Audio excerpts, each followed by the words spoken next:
In today's video, I'm going to teach you how to create a workflow in Go High Level. Before we dive in, make sure you have your internet browser open and ready. First things first, let's head over to the Go High Level website. You can easily find it by entering Go High Level into your preferred search engine. Once you find the right link, go ahead and click on it. Now, if you haven't already, log in to your Go High Level account. By now, you should be familiar with your credentials, so enter those to get access to the platform.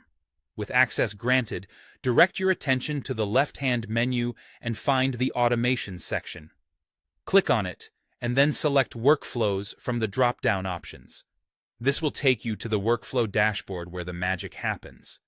At the top right of your dashboard, you'll notice a button that reads Plus Create Workflow. Go ahead and click on that. You'll now be presented with two choices. You can either select a pre-made template, also known as a recipe, or you can start a new workflow from scratch. For the purpose of this guide, we're going to start from scratch.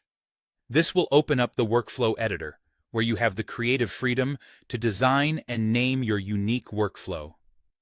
Choose a name that makes sense to you, something that will help you identify it later. Now it's time to set your workflow in motion by selecting a trigger. Triggers are events or conditions that activate your workflow.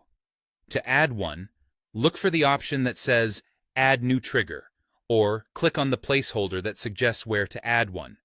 This will unveil the trigger menu. Here, you can scroll through the list, which includes options such as a form submission or a new contact being tagged. If you're looking for something specific, use the search bar to locate it swiftly. After selecting your trigger, the next step is to add an action.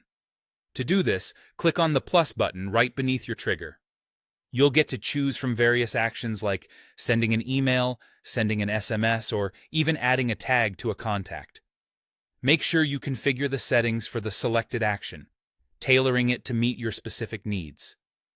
Now with your trigger and actions all set up, take a moment to review everything.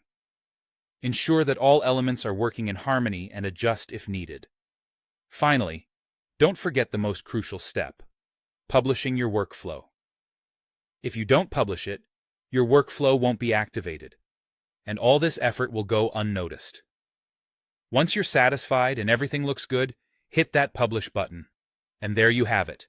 You've successfully created a workflow in Go High Level. Practice customizing different elements to fit your specific requirements. Thanks for watching, and stay tuned for more exciting tutorials.